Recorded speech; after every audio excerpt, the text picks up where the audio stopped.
നമസ്കാരം, ഞാൻ മനോജ് നെടിയാക്കൽ. ഇന്നത്തെ വിപണി വിശേഷത്തിലേക്ക് എല്ലാവർക്കും സ്വാഗതം. തണുത്ത കാലാവസ്ഥയും മഴയും കണക്കിലെടുത്ത് ഉത്തരേന്ത്യൻ സുഗന്ധവ്യഞ്ജന വാങ്ങലുകാർ രംഗത്ത് നിന്ന് താൽക്കാലികമായി അകന്നു. ചരക്ക് നീക്കത്തിനിടെ മഴ മൂലം ഉൽപ്പന്നങ്ങളുടെ ഗുണമേന്മയെ ബാധിക്കുന്ന അവസ്ഥ ഒഴിവാക്കാനുള്ള നീക്കം സ്വാഭാവികം മാത്രം. അതേസമയം ഇക്കാരണം അവസരമാക്കി വില ഇടിക്കാനുള്ള ശ്രമങ്ങളും വിപണിയിൽ അരങ്ങേറുന്നുണ്ട്. ഇടുക്കി, വയനാട്, പത്തനംതിട്ട, കൊല്ലം ഭാഗങ്ങളിൽ നിന്നുള്ള കർഷകരും മധ്യവർത്തികളും കനത്ത മഴ മുൻനിർത്തി ഉൽപ്പന്നങ്ങൾ പത്തായങ്ങളിലും മറ്റ് സുരക്ഷിത സ്ഥലങ്ങളിലും തണുപ്പ് തട്ടാതെ സൂക്ഷിച്ചു വയ്ക്കുകയാണ്. കുരുമുളകിന് ഈർപ്പം വന്നാൽ ജലാംശത്തോത് ഉയരുമെന്ന് മാത്രമല്ല, പൂപ്പൽ ബാധയ്ക്കുള്ള സാധ്യതകളും കർഷകർ മുന്നിൽ കാണുന്നു. അതേസമയം പിന്നിട്ട 8 പ്രവൃത്തി ദിനങ്ങളിൽ കുരുമുളക് വില കിൻഡലിന് 1300 രൂപ കുറഞ്ഞു 65,600 രൂപയായി. എന്നാൽ 200 ടണ്ണിൽ കുറവ് ചരക്ക് മാത്രമാണ് ഈ കാലയളവിൽ കൊച്ചിയിൽ വിൽപ്പനയ്ക്ക് ഇറങ്ങിയത്. ഓഫ് സീസണിൽ വരവ് ചുരുങ്ങിയ ഘട്ടത്തിൽ നിരക്ക് ഇത്തരത്തിൽ ഇടിയുന്നതിനെ കാർഷിക മേഖല സംശയദൃഷ്ടിയോടെയാണ് വീക്ഷിക്കുന്നത്. രാജ്യാന്തര റബ്ബർ അവധി വ്യാപാര രംഗം ഇടപാടുകളുടെ ആദ്യ പകുതിയിൽ സജീവമായിരുന്നു.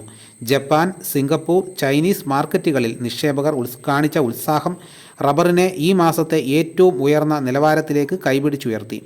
ജപ്പാൻ ഒസാക്ക വിപണിയിൽ കിലോ 300 യെന്നിലെ പ്രതിരോധവും കടന്ന് 305 യെൻ വരെ കയറിയെങ്കിലും ഓപ്പറേറ്റർമാർ ലാഭമെടുപ്പിന് നീക്കം നടത്തിയത് ക്ലോസിംഗിൽ അല്പം തളർത്തി. ക്രൂഡ് ഓയിൽ വിലയിലെ ചാഞ്ചാട്ടം റബ്ബർ ഇടപാടുകാരുടെ മനസ്സിലും ചാഞ്ചാട്ടം ഉളവാക്കിയത് ലാഭമെടുപ്പിന് പ്രേരിപ്പിച്ചു. അടുത്ത തിങ്കളാഴ്ച വരെ കനത്ത മഴയാണ് തായ് കാലാവസ്ഥാ വിഭാഗം അവിടെ പ്രവചിച്ചത്. റബ്ബർ ഉൽപ്പാദനത്തെ ബാധിക്കും. അതേസമയം അമേരിക്കൻ താരിഫ് വിഷയങ്ങൾ മൂലം ജപ്പാനിൽ നിന്നുള്ള കയറ്റുമതി പിന്നിട്ട 8 മാസത്തെ ഏറ്റവും താഴ്ന്ന നിലവാരത്തിലേക്ക് നീങ്ങിയത് സാമ്പത്തിക രംഗത്ത് മ്ലാനത പരത്തുന്നു. വാഹന കയറ്റുമതിയിലെ തളർച്ച റബ്ബറിലും പ്രതിഫലിക്കും. സംസ്ഥാനത്ത് 4ാം ഗ്രേഡ് റബ്ബർ 200 രൂപയിലും 5ാം ഗ്രേഡ് റബ്ബർ വില 197 രൂപയിലുമാണ്.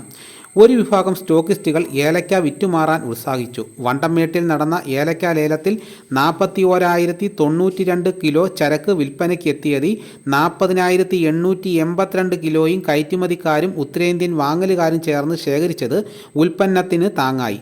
കാലാവസ്ഥ കണക്കിലെടുത്താൽ അടുത്ത മാസം ചില ഭാഗങ്ങളിൽ വിളവെടുപ്പ് ഊർജിതമാകുമെന്ന് കർഷകർ.